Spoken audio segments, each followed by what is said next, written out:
Oh, wow. This is a really, this is an amazing moment for me. Thank you everyone for being here. I'm so honored that the students came, that my family came, that all my colleagues are here. Can you hear me? I hope this is working. Um, this whole Professor of the Year thing has been such a big deal. I mean, I've felt like in the headlights since the whole thing started and sometimes overwhelmed by the whole thing. But really appreciative of everyone who has shown me such love and such appreciation. And when I realized I had to give a talk a year ago, I was like, oh my God, I have to give a talk. Oh, well, I've got a year, right? Something will come to me in a year, right? Well, I guess my time is up. And I've got to talk to you all. My goal is very modest today. This isn't a big thing. I just want to share with you some moments, a string of moments really from my life that have been meaningful to me. And hopefully it'll give you a sense of who I am and where I'm coming from. And I don't know where I'm going, but so we'll figure that out later. Um, uh, but what I've cherished along the way. Um, so the story I'm telling starts with this little guy right here. Okay. Um, he was born in Miami, Florida, and grew up on the outskirts of Miami, a neighborhood called Westchester, which at that point was the outskirts of Miami. Now it's not. It's been like absorbed by urban sprawl. And I went to a little public elementary school called Coral Park Elementary, which was a block away from my house. And I used to jump the fence, the back fence of my house, and run through my neighbor's yard, and then cross the crosswalk to get to my school. And when I started there, I didn't really stand out at all. I remember Mrs. Rivera, my second grade teacher, she wrote in, the end of the year assessment, Jose stares out the window a lot. That was her assessment of my academic abilities. My parents were Cuban immigrants to the US, and there weren't a lot of Cubans in my neighborhood when I was growing up. And so I kind of felt like a little different. I didn't know what it meant. I knew I had a different language at home and I had and then the language at school. I didn't know what that all meant, but I did feel like a little lost. And from an early age, my gender expression was a little bit different from most people's. We call it queer now, right? But a little queer, my gender expression. You don't really get it from this photo very much, but let's see. Maybe that one will help me.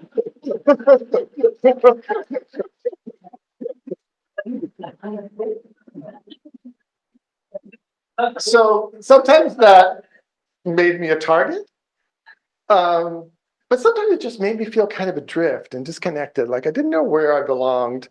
So I wandered through those early years. I don't remember what I was daydreaming about in Miss Rivera's class, but I do remember this feeling of disorientation or not knowing what the hell was going on. In Spanish, we have a word for this. We call it despistado, which means lost or absent-minded or ditzy, right? Despiste. I had a despiste all the time. It actually, I looked up the etymology. It actually means literally not leaving any tracks, not leaving any footprints. Um, but somehow in my wanderings, I made it to the library of my school. And I met this woman, Mrs. Childers, and she was a little old lady, right? And she had this big, kind of poofy, see-through red hair, strawberry blonde, I guess you'd call it.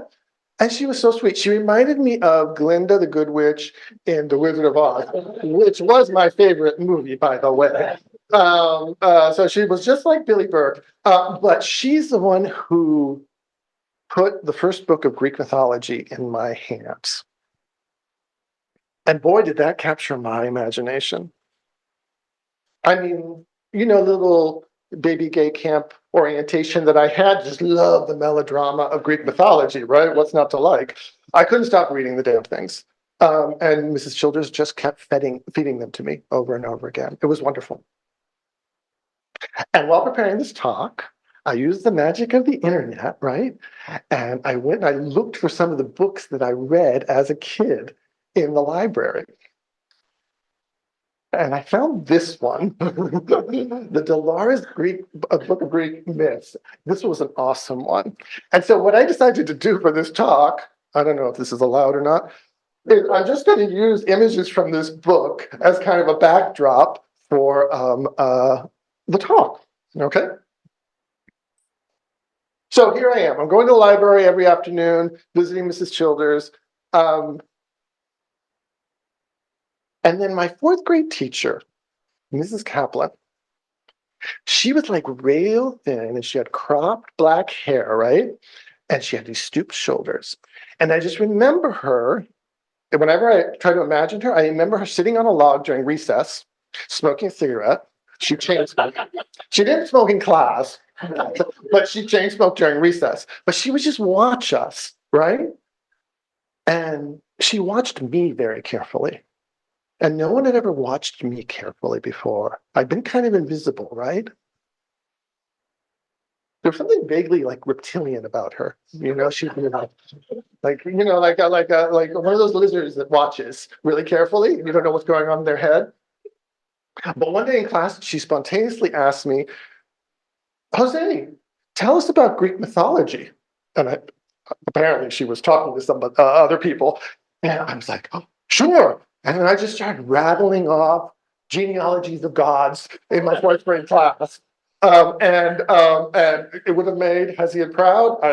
I was so into it. Someone was actually seeing me. Someone cared about what I thought and what I was thinking about and what I was passionate about. And I'm not sure what my classmates thought about it, but I was having a great time. I had the feeling almost like I was bursting out of myself into something larger, like being born into a new world. See? Oh, there's going to be a quiz at the end of the talk. And the quiz will be, what is the gayest slide that Jose showed you today? So pay close attention and make sure that you have a vote at the end. This might be a contender, I don't know. There are more. At the end of the fourth grade, Mrs. Kaplan recommended me to a gifted program, an enrichment program, right? And it was a turning point in the way I saw myself. I guess I was a smart person now, which no one had ever said that about me before, right? And decades later, I would learn that Mrs. Kaplan was actually queer too. I didn't know that, but I learned that decades later, someone told me. And I don't know if she saw something in me like that. And part of her welcoming of me wasn't just into learning and education, but also into kind of a new world of being a queer person. So anyways, I got sent to this amazing enrichment program, right?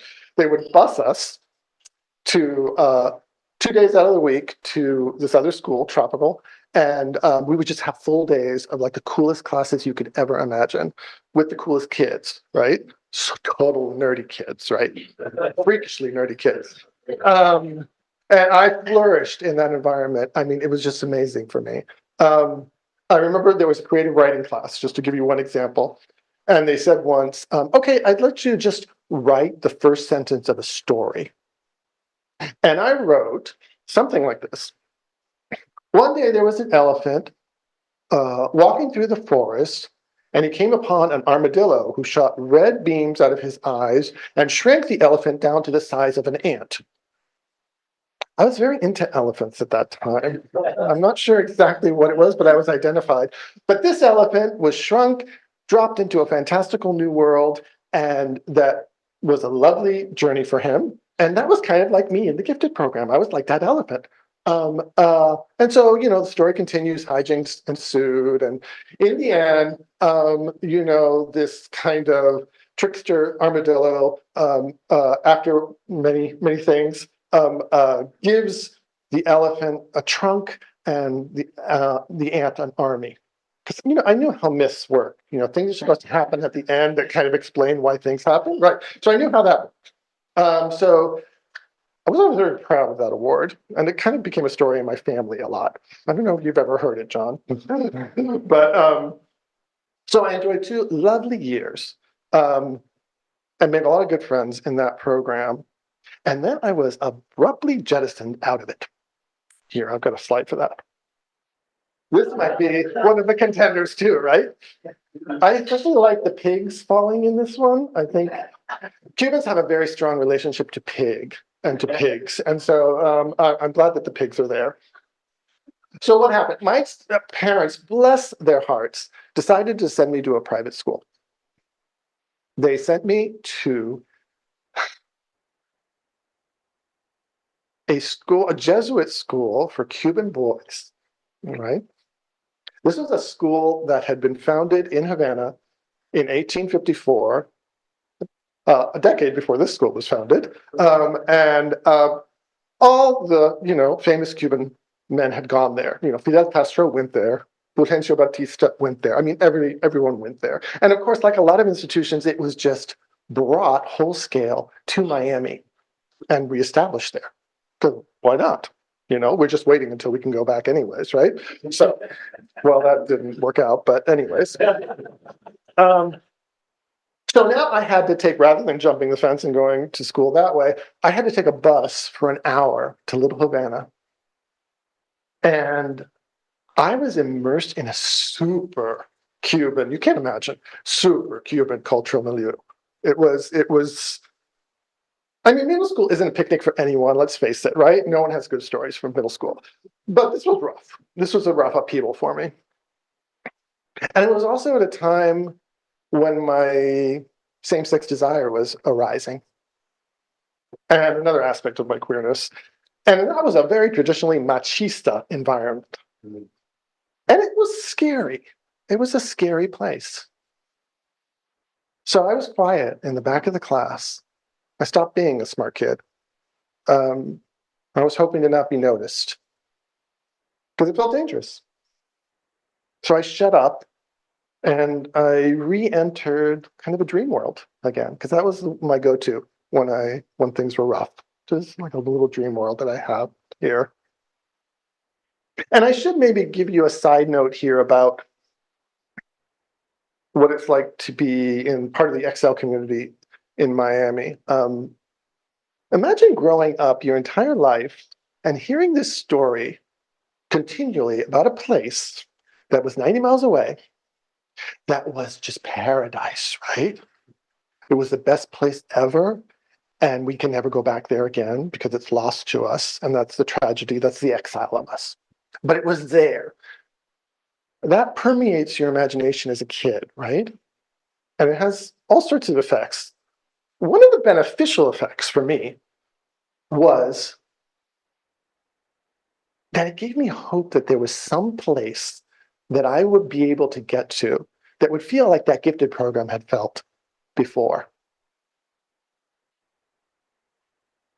So I contemplated my escape.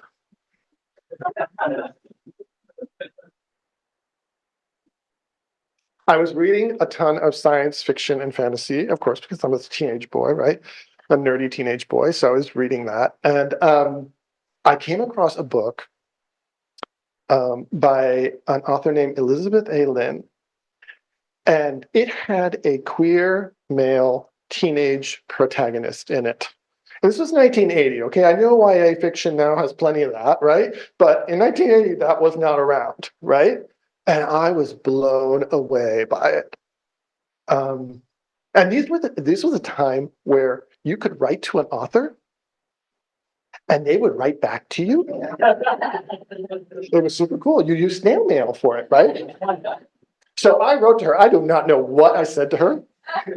I'm sure it was plenty incoherent because I did not know what was going on, except that this book was really freaking me out.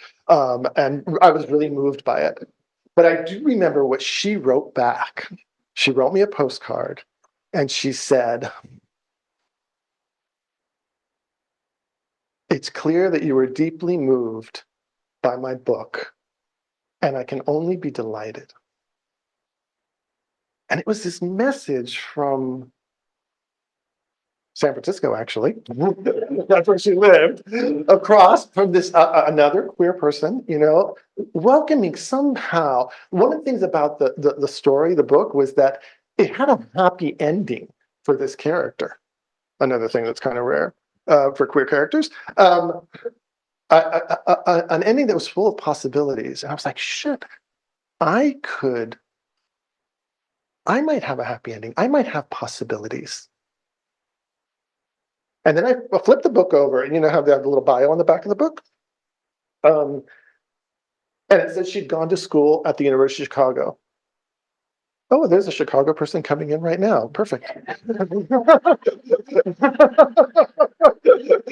timing. Thank you. And I said, I'm going there. I didn't know anything about the University of Chicago at that point, except that this woman had gone there. And so I just got it into my head. And I could be very, very single-minded when I have a dream. So I started applying myself to my studies because I realized, the academy, the university, that's going to be my next Shangri-La. Because, I have this Cuban mentality that there is a Shangri-La somewhere if I could just find it, right? Even though it was lost to us, the original one. But the entry fee was being smart and doing well in school. So I started doing really well in school. And sure enough, I got into Chicago. One thing that you do have to understand, though, is Cuban boys don't really leave Miami. Even if they go to prep schools, they don't leave Miami. They go to school there in Miami because you don't leave the community, right? So I met with some resistance to this decision, particularly from my mother. I remember the day the letter came from Chicago. I was asleep, and my dad and my mom bring it to my bed and wake me up for me to open it, right? And I open it up, and it says, "You've been accepted, and you've got a financial aid package, blah, blah, blah, blah, blah, blah." And I read it out, and my mother says, "Ay Dios, ¿por qué me has abandonado?" Which is basically, "Oh God, why have you abandoned me?"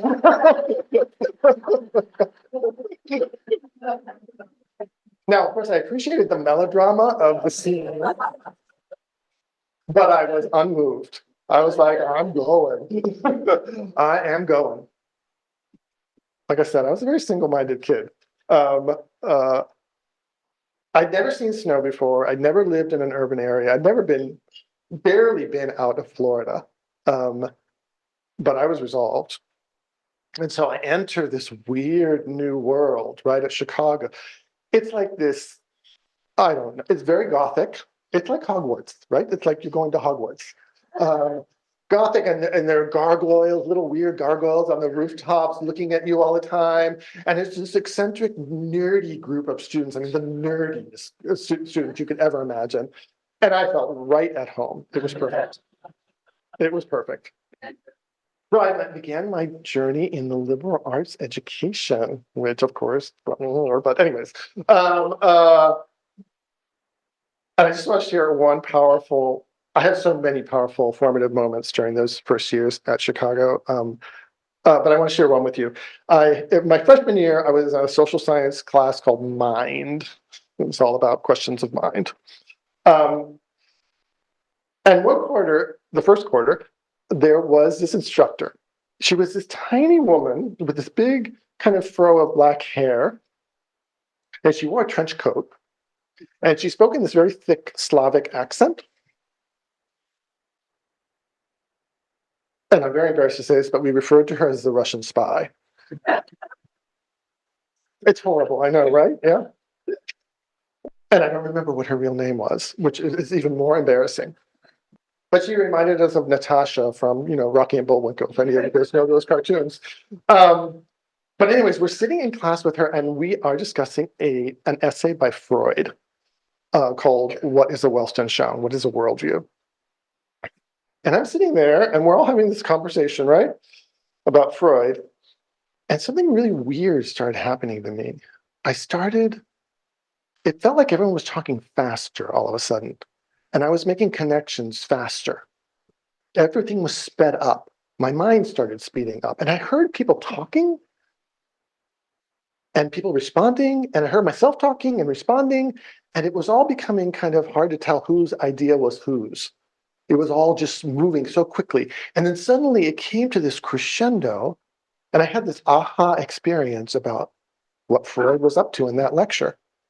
I have a soft spot for Freud. They all know that, but he's a crazy old man, but I love him. But anyway, that was one of my first moments with his ideas.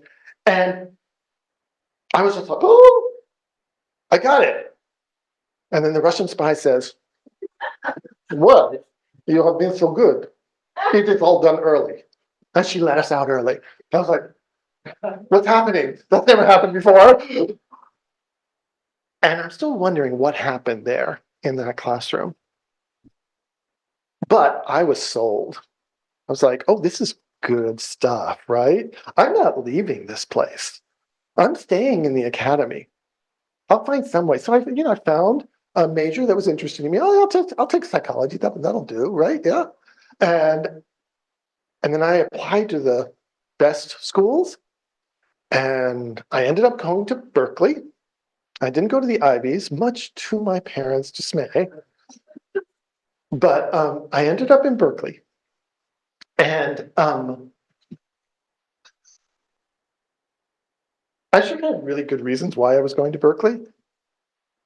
But underneath, there was this gut feeling like this gay boy wants to be in Northern California, and I think we want to go there, right? Oh, wait, I have some slides here. This is me realizing that I need to be smart to get into the Magic Citadel. And this is, these are the muses while I'm at Chicago, right? It was a great decision to come out here. I'm so glad I'm here and with you all. But it was a rough transition for me. And I suffered kind of a hard landing. This is me lamenting my loss of the liberal arts environment. That could be another contender for the for the quiz later on. I don't know.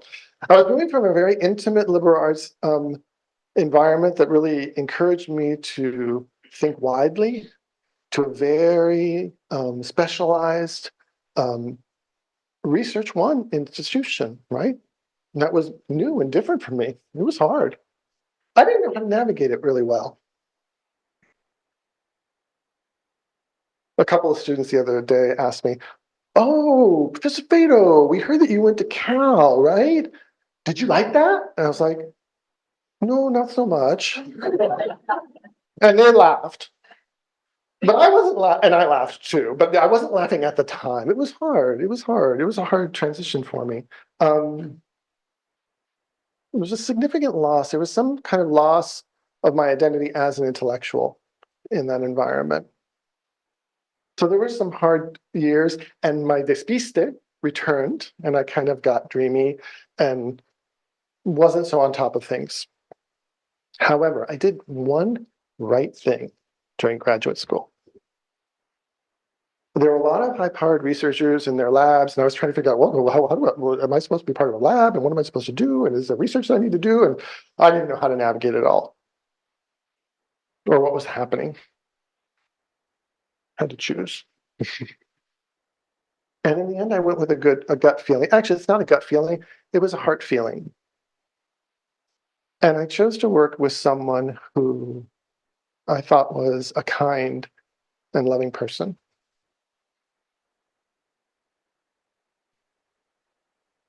Thank God I did that, because that lovely woman, Christina Maslach, who is here, I haven't seen in 20 years.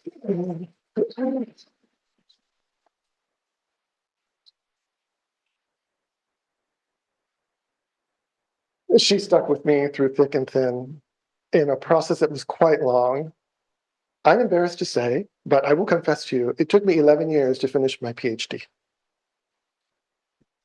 But I did do it with her generous support. And I want to tell you one story about that. I don't know if you remember this. Some of you may who are older, who have PhDs, might remember this. Back in the day, when you filed your dissertation, they were very particular about how you turned it in, right? It had to have certain margins, it had certain typeface, it had to be just right, right? Because they were going to bind the thing into a book. Do they still do that? I don't even know if they still do that. But anyways, at that point they did. Um, so I had collected all of my pages in my box, and I let Chris know that I was going to turn it in. I had to turn it into this tiny little office in Sproul Hall, and she asked to go with me. And so her and I, me with my little box, we're walking across campus, across the Cal's campus, and we make it to this tiny little office in Sproul Hall. It's at the end. It was on the second floor, I remember, at the end. And there's a very stern clerk there who received the box. And she says to us, go sit over there. And we go sit on this little bench in the hallway outside, but we can see in, both of us can see in, and we're looking at what she's doing. And she's opening up the box and she's taking each paper out and looking at it. And Chris leans over and she says, what on earth is she doing? And I said, she's checking the watermark on the pages to make sure it's acceptable. And I realized at that moment that, now I don't know if this is true, Chris, but that maybe you hadn't made that journey with other people to see this particular ritual. And I felt so touched that you'd made it with me. And it's such a special moment for me, for you to be there when I filed that damn thing. So I cherish that memory. And with that, I was set free and I got to come here. And so that's her. And that's me. So I have one last story I want to tell you. You know that a big reason for me coming here was collegiate seminar and the seminar process, and that was a big thing. I'm still enthralled with how people create meaning together, how we can listen to one another, how we can be impacted by one another, how we can make knowledge collaboratively together, how we can share our vulnerability around not knowing and learn from one another. Those questions have guided my teaching and my scholarship while I've been here. So the last little story happened in one of my first seminar classes, actually. It was a freshman seminar. It was Greek thought. That's what we used to call it, Greek thought, right? Some of you will remember. And we were discussing Sappho. And the students were struggling to figure out some of these fragments because they're all fragments of poems that Sappho wrote, right? And who is she writing to, right? And then I remember there was this one young woman who had been almost silent throughout the entire course. It was halfway through the course or so. A little Filipino woman, very quiet. And she just meekly suggested, oh, I think Sappho might be writing this as a love poem to another woman. And everyone was like, oh. And they had we didn't have head exploding emojis back then, but that's what you would have seen, right? And I was in a whole process with this class where they were reflecting upon their experiences of learning. So I had all this information from them, reflection, and they were all blown away by that. And they kept coming back to it because it became kind of a prototype for how group insight is fueled by this collaborative process, and by one person's insight can like suddenly propagate, kind of like it did in that Freud class too for me, right? And here, I just want to read you. This was 20 years ago. This student said this. The biggest insight I can remember was when we were discussing Sappho, and someone brought up the fact that the love that Sappho was professing was for a woman as opposed to a man. I could have read that selection a million times and probably never figured it out. I don't think the thought would have ever crossed my mind if someone else hadn't brought it up. And it was more powerful for everyone because it was a quiet person. And after that, they realized that they were missing out when the quiet people sat on the sidelines and didn't speak. And they started asking them to come in, inviting them to come in more. I believe an intellectual community at its core is a bunch of social bonds. It's what connects us, right? Structured around shared inquiry. That's what we call it these days, right? And that process of shared inquiry and kind of collaborative knowledge building um, offers us, it has some unique qualities. It offers us a deeper insight into the intellectual workings of each other's minds. I called this in my research intellectual intimacy. And even though students don't use that word, right?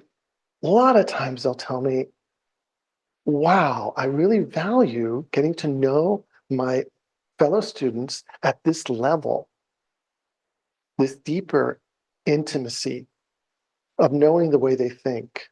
And a lot of them say that they don't get that in their regular social interactions with people, but they could get it in the classroom.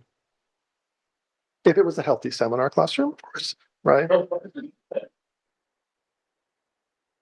I just find that my students, they yearn to have serious, real conversations with one another. And I feel so honored to be a part of that. I'm just looking at them all too here. They're almost all on this side.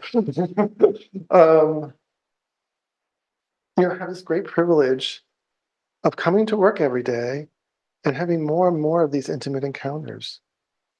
And I can only be delighted, really.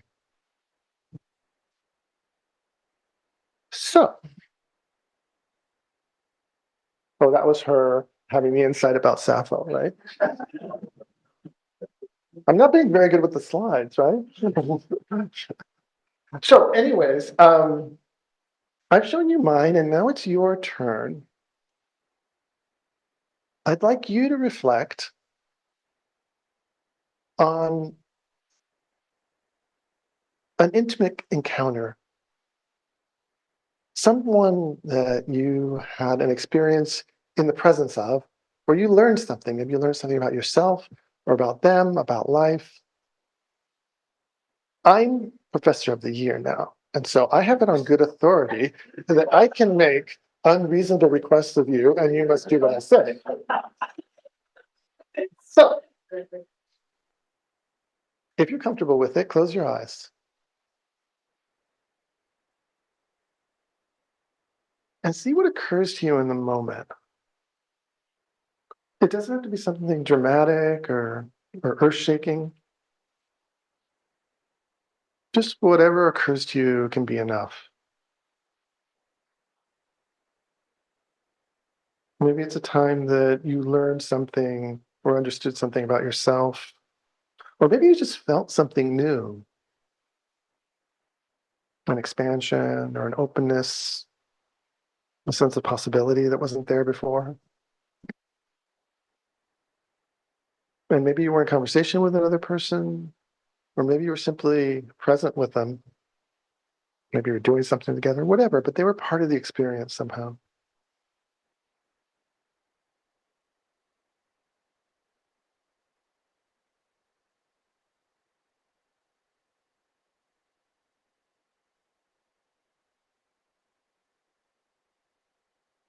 So then open your eyes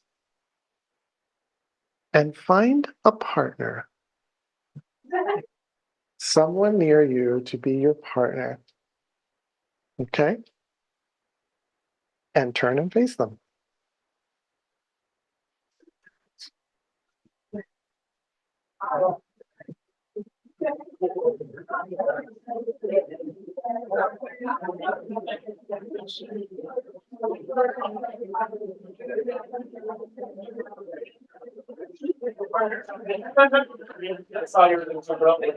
Okay, does everybody have one? Anybody without a partner? Are we good? All right, so now be quiet. Remember, I'm professor of the year, so I have to do what I say. So this is going to be a little structured. So choose who's going to go first in your pair. Are we good? Okay, now each of you is going to have 2 minutes. 2 minutes, I know. What will you do with the generosity of time that 2 minutes is? We'll find out. You have 2 minutes to talk about the memory with your friend, with your partner, and the partner just listens. And then a bell is going to ring, and then you're going to switch, and then the other partner is going to have 2 minutes. Mm-hmm. So no crosstalk. You're just listening when you're listening and talking when you're talking, right? So 2 minutes of talking, and then you get to switch and become a listener, or the other way around, depending on whether you go first. Does that make sense? Okay, people who are first, begin.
All right, folks, wrap up whatever you're saying and switch roles.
Okay, so bring it to a close.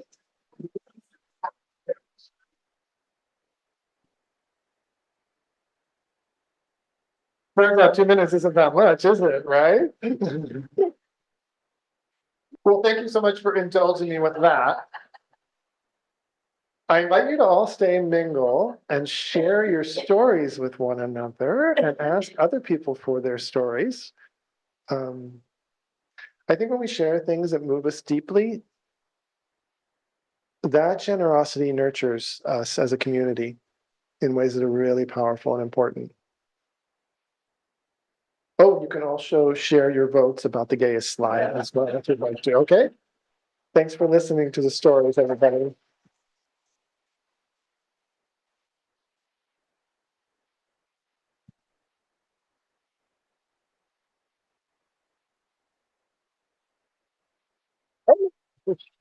Congratulations. Thank you.